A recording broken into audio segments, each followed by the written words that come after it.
Hello, everybody. Welcome into another exciting edition of Kings Talk. It's your favorite pair of Sacramento sportscasters, ABC 10's Lina Washington and Sean Cunningham here. We are in the home stretch of the first half of the season. The Kings are getting ready to host the Lakers. Then they got the Blazers on the second night of a back-to-back to close out what's been a tumultuous couple of weeks to close out these first stretch of games. It sucked. It sucks. Yes, it certainly did. It absolutely did. And things were looking so much better in the beginning, this time 4 weeks ago, right? And here we are after that deflating loss to the Hornets on their home floor. And now they got two Western Conference contenders to close out this first half. They will not have rookie guard Tyrese Halliburton playing in these next two games as he continues recovering from what we know to be calf soreness today.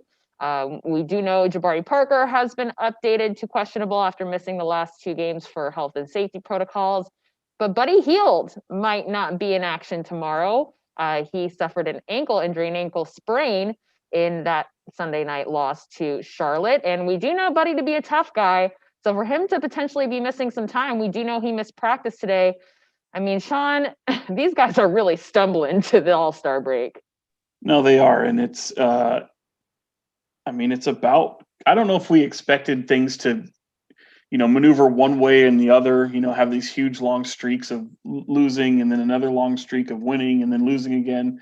But yeah, I mean, if I will say this, I mean, you had picked 15 wins at this moment and you still have 2 to play. So you might be dead on. Heading against the Lakers and the Blazers, Sean. No, it's not going to happen.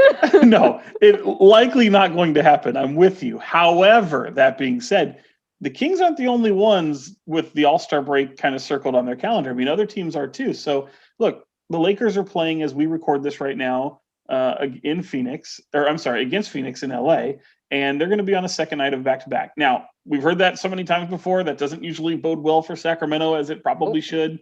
But, the Lakers have their share of injuries. I'm not saying you're going to get that game or anything like that, but mathematically you have a chance to meet that 15-win mark. My point being, even if you're 2 games from that 15-win mark, kudos to you. I mean, that's pretty good because what I'm getting at is this is about what we expected in the long run. Like, we didn't expect the shifting one way or the other, but this is what you expected. You and I did not have high expectations for this Sacramento Kings team.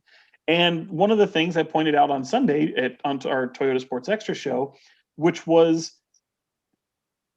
no matter what it looks like, it is completely unusual. It's completely unusual to see those slides, but we didn't have high expectations for this team. We don't buy in when all of a sudden they rattle off 7 of 8 wins. We're not all of a sudden seeing that and going, oh yeah, this is a contending team. No, you've got to be smarter than that.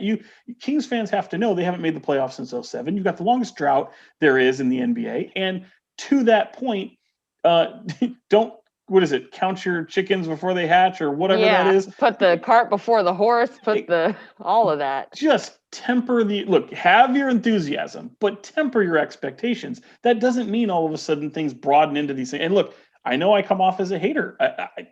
I told you De'Aaron Fox would not be an all-star. I don't think anyone's arguing. Look, and that was kind of cool. Not that I'm trying to get credit heaped upon me, but I don't need anyone to come and say, hey, Sean, you're right. No, I don't need that. Just be realistic with your expectations. Right. Well, and that's something that Kings fans have struggled with, particularly in recent years, because we've seen these flashes of a playoff contender at least. Maybe they'll crack the 8th spot. And now they have a chance to obviously play in with the new format if they get to the 10 seed or anything, which gives them a little bit of life.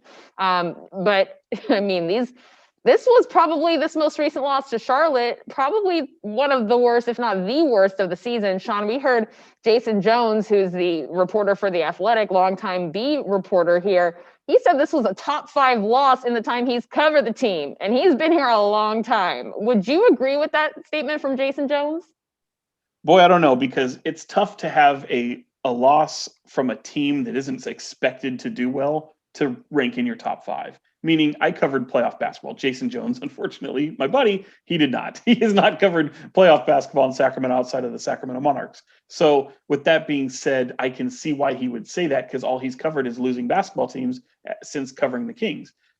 So he has a lot to pick from. Right. I've got more of the sample size. I've been able to cover the Kings in the playoffs at their peak. I started in 2001 covering a Sacramento Kings team. And so to me, it doesn't rank in a top 5, but it was certainly memorable. And for people who may not have seen that game, we're talking about the Sacramento Kings being up 8 at home against a Charlotte Hornets team who's a very competitive team without really 2 of their best players, but I'll just say Gordon Hayward, an all-star caliber player. They're up 8, and all of a sudden the Kings did everything possible to piss away that game.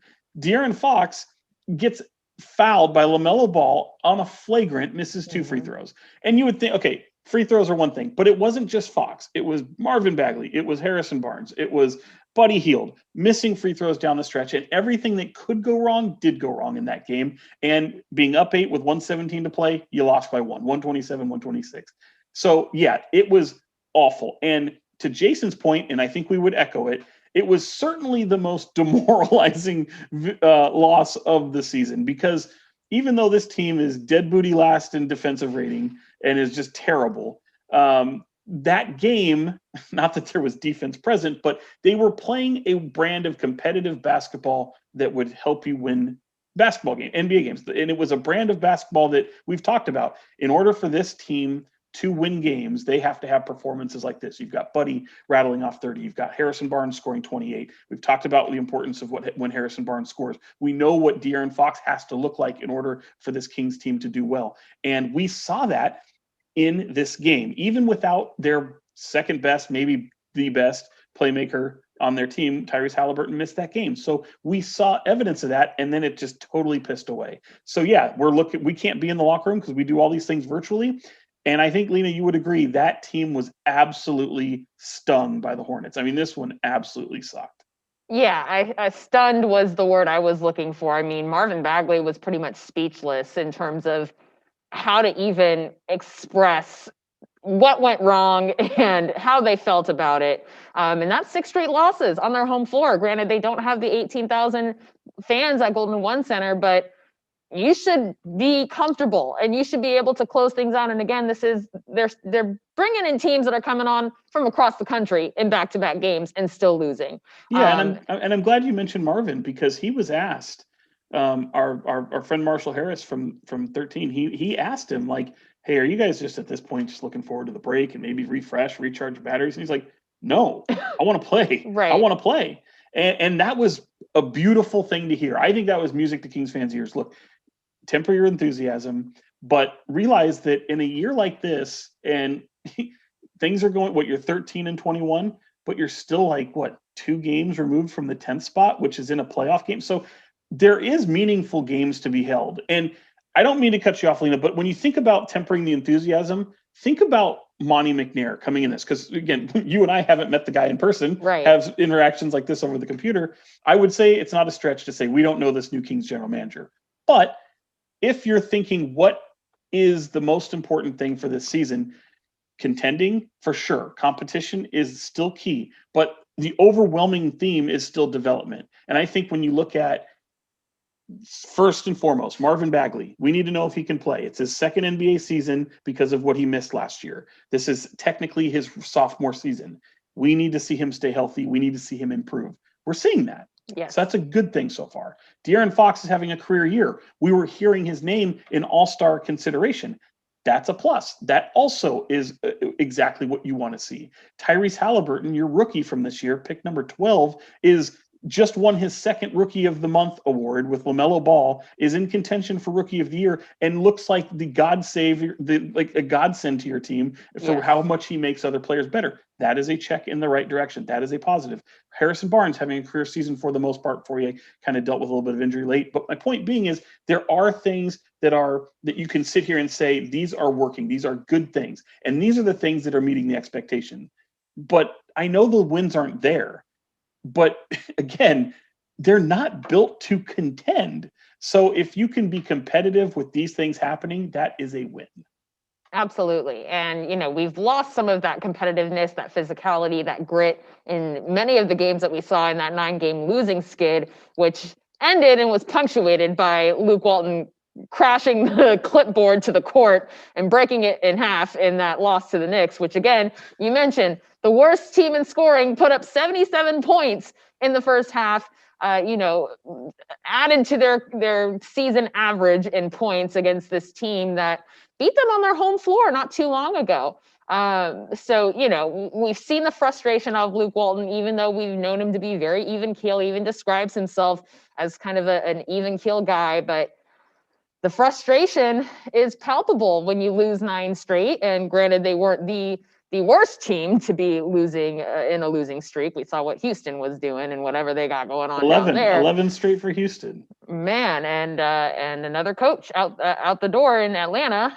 So we've seen some movement already throughout the league. Obviously, this is Luke Walton's first year under Monty McNair, and we'll see what happens in terms of if anything is shaken up. Obviously, he's been in discussions in terms of who's on the hot seat, whose seat is warm.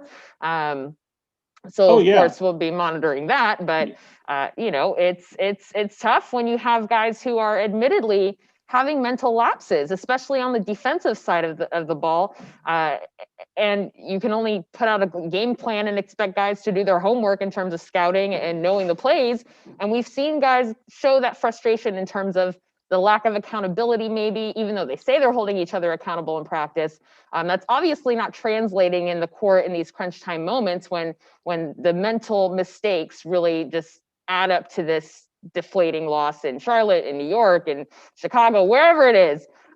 So I don't know what your thoughts are on that. Yeah, I mean, look, Luke knows that he's got a boss now that did not hire him.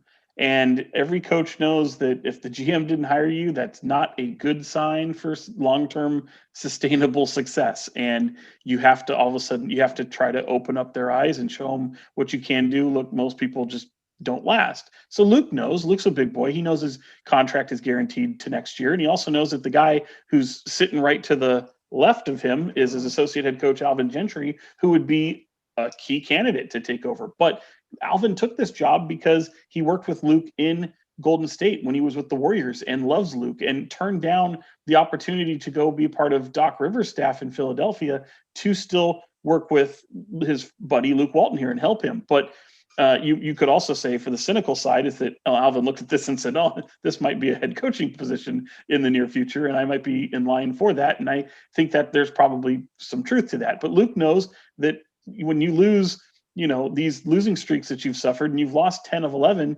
coaches have been fired for a lot less. So I think the biggest thing that Luke Walton has going for him, which Lloyd Pierce didn't have going for him in Atlanta, who just got fired this week, as you mentioned, Lina, was that Luke still has this locker room. Luke still has the support of his players, and they'll tell you privately that they like Luke Walton. They like what they're trying to do. They just don't feel that, for whatever reason, it's just translating, and they feel that they can still do that, but they're still, for the most part, more times than not, competitive, just not for whatever reason defensively. Would it surprise me? No. And to be honest, I had an inkling that they might, not that anyone was telling me, and I want to make sure that no one misconstrues what I'm saying, but after that Charlotte loss, I kind of thought that might be it. Not that Luke Walton missed free throws, not that Luke Walton turned the ball over. But there's always a scapegoat, but the fact right? That always, there has to be. And at a certain point, you're just like, Jesus, what are we doing? Like, there's got to be a change. We can't stand for this.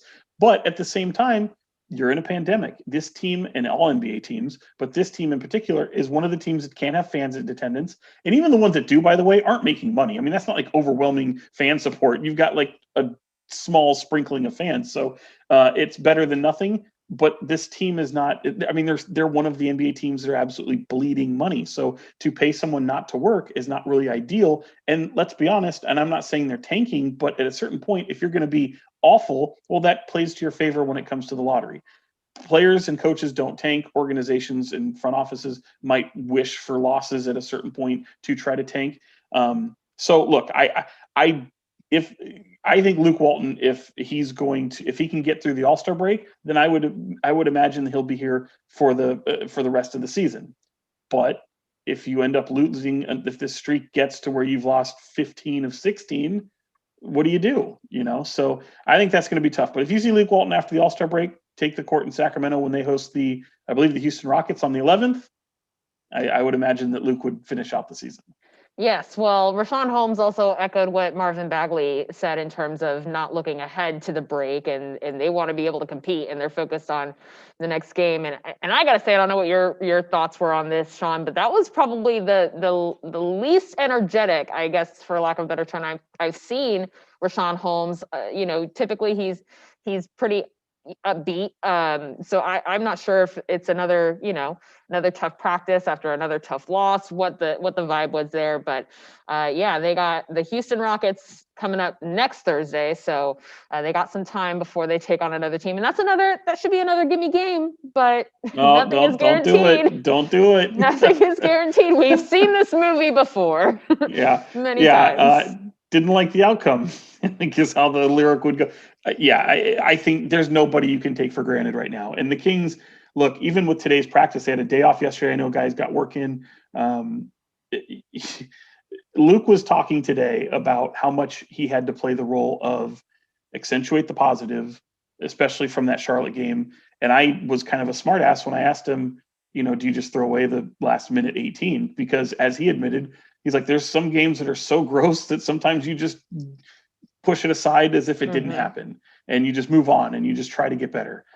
He says, no, we're definitely going through that. And he went through it almost like I was trying to think of something clever, but almost like you're getting ready for a big speech in class or something, because they dissected that minute 15 and all the mistakes that were made. And it wasn't just free throws. How about taking a shot when you need to basically run down the clock, and you take a shot with 14 seconds on the shot clock and allow them time. You gave them life. So just things like that. And look, Harrison Barnes, we talked about this last week after that loss in the back-to-back in New York, and the IQ on this team is not good. It's not where you expect, because they are playing a lot of young players. I know fans don't want to hear that, but their core predominantly is young, and they make young bonehead mistakes. That's just what happens, and you have to try to overcome it. And sometimes when things start to snowball the way that they did, you get the result that you did, and it feels like you can't make up any ground. And we talked about that game ending the road trip in Detroit, and Detroit sucks. I get it. But you come home with some momentum. You've got a little bit of time at home. Just get rid of it. The streak is broken. It's in your rear view.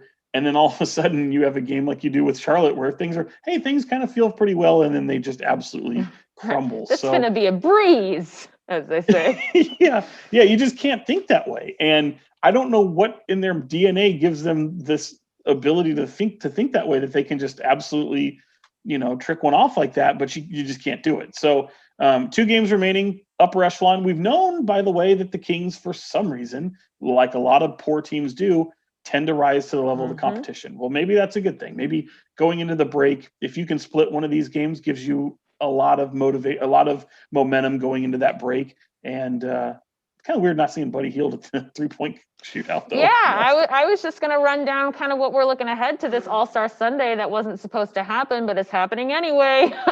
We got the skills challenge, Luka Doncic, Chris Paul, Vooch. Then we got the 3-point contest, in which he noted that Buddy Hield is the first reigning champion to not defend his title in several years. But we got plenty of talent to watch for. I mean, Stephen Curry's back, Devin Booker, Zach LaVine, Donovan Mitchell, Jason Tatum, Jaylen Brown. I mean, I'm looking forward to that. I want to know who you're picking. Who do you think, Sean? Who do you think I got in the 3-point contest? Let's just think about that. Well, the same one I have, but I've seen that guy lose 3-point contests a lot. Sure. I mean, I mentioned I had the tweet about the 2013 and not having a reigning champion with this Buddy Hield moment, and Kyrie Irving won that year. And the guy he beat the previous year was Kevin Love, and Steph was in both of those. So I know. You think I'm picking Stephen Curry? Oh no, yeah. sir. I'm picking Devin Booker. I'm riding with D Book. Oh, who do you think I am? I mean, well, I thought you were a realist. Oh no, I'm a Suns fan, Sean. That's what I am. So I'm looking at D Book to bring it back for the Valley, man. We need to wager something. I think this will be fun, but I definitely we have to go through the picks in each category. So I feel like I just got to gimme. Booker has won before, so I gotta. Sure. watch my tone so a you little got bit. Steph and I got Book. Is that what we're calling it? Yeah. Write that down. Absolutely. All right. I got Steph. All right. I got Well, Steph. So that's the three. I'm not too stoked on the slam dunk lineup personally. With Anthony Simons, Cassius Stanley, Obi Toppin. I gotta be honest, I don't know much about their level of hops, their creative, whatever they got in their creative juices, and of course, and it's at halftime. It's at halftime. Like that. How does that play a role? And typically, we see stuff from the Magic. We see mascots and cheerleaders and random guys picked up who don't even know that they're going to be involved in the dunk contest pulled up. So I'm wondering how the DJ Khaled shows up. We the best. I think I could jump over DJ Khaled. Well, yes, I would love to see that. I would travel to Atlanta just to see that happen. I'll go with Cassius Stanley. Why not? Go Duke, right here. Why not? Right here. Yeah, I was gonna say I don't think I can pick against Cassius Stanley. I'm definitely going Cassius Stanley. So I can't be contrarian there. So we might tie. We could tie. Well, as much as I love and respect Chris Paul, of course, as the point guard, I gotta go with Doncic in the skills challenge. Here is where you go against your Suns. Well, first of all, let's be clear. D-Book is a Sun through and through. We just acquired Chris Paul, so like my allegiance in terms of that's where that's explained. But I like Luka. Who you got? Okay, I'm going Domantas Sabonis. Okay. Because if I'm not mistaken, he won. Either he won or he was in the finals. I don't have it in front of me, so I remember him doing very well last year. So I'm going to take Domantas Sabonis. All right. Well, for the sense that he also, much like Devin Booker, was a little bit disrespected. He made it in on Adam Silver's call, so he gets to be an injury replacement for the All-Star team. So I think because he probably won't be playing a lot in that game, I think he's going to bring it for the skills competition. Yeah, well, I mean, are you looking forward to these festivities at all in terms of who's involved or? Yeah, it shouldn't be happening, but as an NBA fan, absolutely, I'm looking forward to it. I feel their pain. I get it. Again, realizing that we're in a pandemic and all these things, and we've talked about that. Don't feel sorry for millionaire athletes and all these things. I understand the thought that they've made their year knowing that they're playing practically every single day, so many games of 3 games in 4 nights. And I know I can already hear some person out there going, "Oh, cry me a river." But I mean, it's still a human element, and you made your plans and then all of a sudden, we're going to play, and you made it in like less than a month. So but selfishly, I'm absolutely thrilled. We'll have something to talk about. We'll have something to watch, and there's no football right now. So more basketball, the better. Well, there is baseball. We got spring training happening. Hey, your Giants are back in Scottsdale. Yeah. You briefly mentioned Tyrese Halliburton winning his second Rookie of the Month, and we were deprived of that matchup between him and LaMelo here at Sacramento. I was pissed. I was absolutely pissed. No, because I mean, like, if I say Kings Hornets next, you're like, great. Yeah, that's at least something, right? That's at least something that you can get excited about. And, that's a league pass watch. Halliburton and LaMelo. Yeah, and it kind of harkens back to when it was the De'Aaron Fox-Lonzo Ball matchup.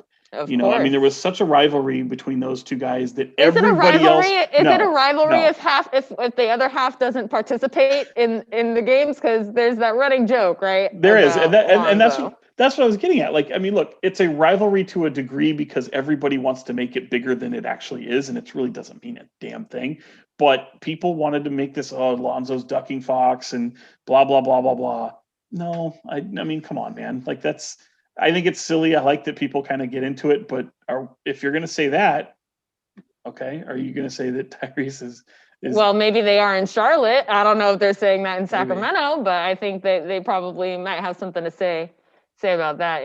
There's no Hornets fans don't talk trash, do they? I know one in particular. You and I both know one who talks a lot of trash, and he actually lives here in Sacramento. So there. I'm not going to do that. Okay, I'm not going to send people over to his page to give him likes or anything. But anyway, they exist. I know one. You know one. I know one. Well, Yeah, I mean, I think, look, and look, and it should be noted, I think you talked about it a second ago. I mean, I think the Kings are doing the right thing. You shut Tyrese down, get him into the break. The calf injuries can be weird. He's got ample time, and look, it sounds like he's feeling good, even though he didn't practice. I mean, the team was really light. They only had 8 guys today, so even Buddy was out there trying to get treatment and get shots up, but no real practice time. A lot of film session, and I think he'll play against the Lakers. And the guy just doesn't miss games, so. At least hopefully they can be competitive in these 2 games. Yeah, and it's also worth noting that we could get that rookie matchup in a couple weeks, That's right. too. Actually, with the Kings traveling to Charlotte in the first week back off of the break. But do you think they're that close? Like, I mean, I was asked today. I think Melo is like not light years, but I think he's super ahead of where Tyrese Halliburton is. And I know a lot of people point to the thing that he starts and Tyrese doesn't, and that we've talked about. Like, Tyrese doesn't need to start. Like, he's playing bulk minutes. He plays down the stretch. I mean, the guy's playing so many minutes, and he's been incredible. But he's not what LaMelo is, and LaMelo is only starting because Devontae Graham is out with injuries. And by the way, like Devontae Graham, it would have happened organically. Like LaMelo would take over, but it probably wouldn't have happened as quickly as it did. No, and I also feel like we would be remiss in kind of ignoring that LaMelo has a lot more buzz around him in general and has for many years, just because of his brothers and his father and all of that. And so he has that edge on Tyrese in terms of, notoriety or just familiarity and a neighborhood, or excuse me, household name kind of sense. But, Luke Walton even said they are very similar in terms of they make the guys around them better. They know how to, their basketball IQ is through the roof for where they're at in terms of their age. And again, they're only playing their first 40 games in the NBA without a training camp and a summer league to kind of get them, transitioned into the quickness and have the game slow down for them a little bit.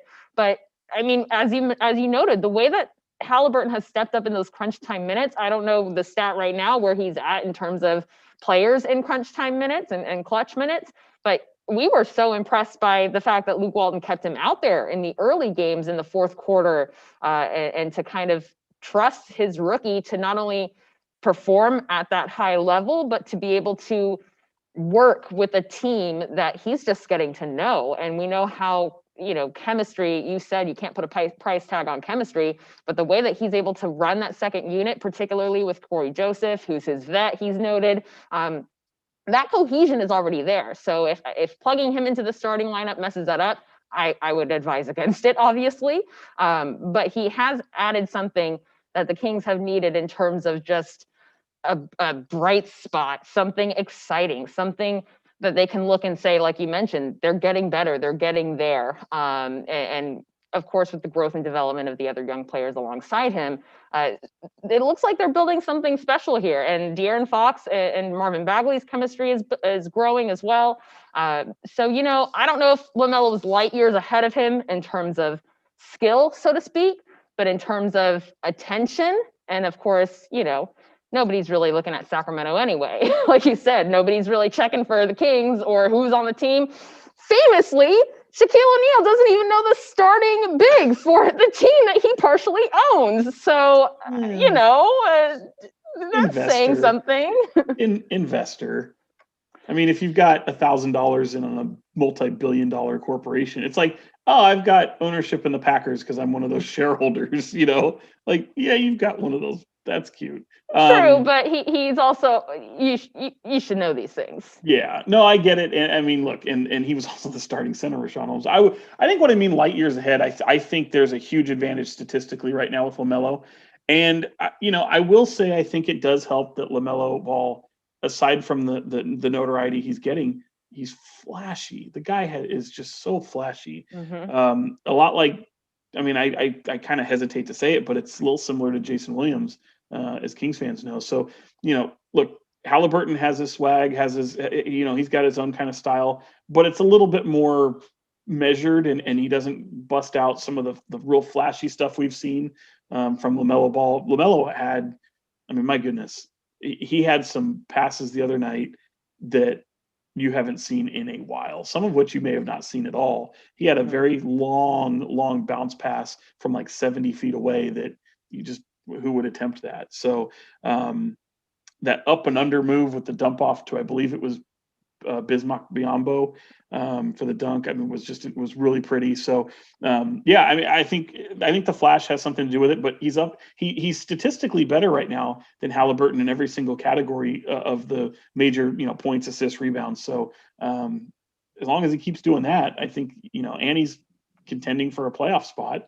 I think that's going to probably beat him out, but who cares? Like, it doesn't matter if Tyrese Halliburton's rookie of the year or not. Like, I don't think that matters. And I think it was something he was paying attention to before the season. And as we mentioned a couple weeks ago, like, I don't think he's concerned with that anymore. I think winning and seeing this team do well is kind of chief among all of his concerns. Absolutely. And he's certainly doing what he can. I mean, we've seen him go out and before games, he's out getting shots up with Rico Hines and Bobby Jackson. It's worth noting also, when the Kings were in that losing skid, the last time they were in a losing skid that bad was when Bobby Jackson was on the team. Yes. Which is a very interesting kind of full circle in not the best way at all moment. And it reached 12, was it? 12 straight? I think so. You're talking about the 09 season? Yes. So was Bobby's second stint with the Kings too, and that just shows how really bad they were that year. Well, that was a 17-win season? Yes. I get some of the years mixed up. It's been so bad for so long. Terrible. Yeah, it's terrible.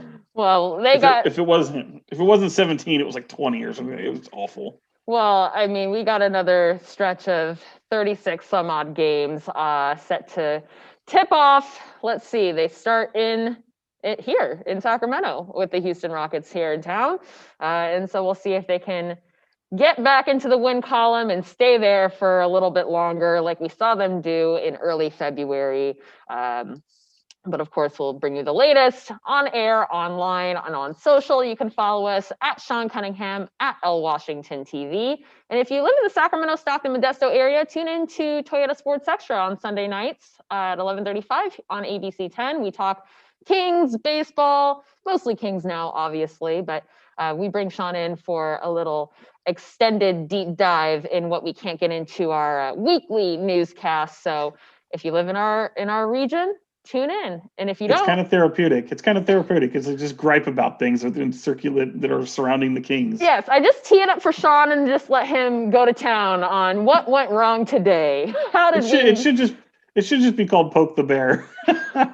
That would be a great, and hey, it makes sense because California's capital. I'm glad that's where you were going. Yeah, that's where I'm gonna. That's keeping it PG here on the YouTube and everything. So we hope you will join us next time for another exciting edition post All-Star break of Kings Talk.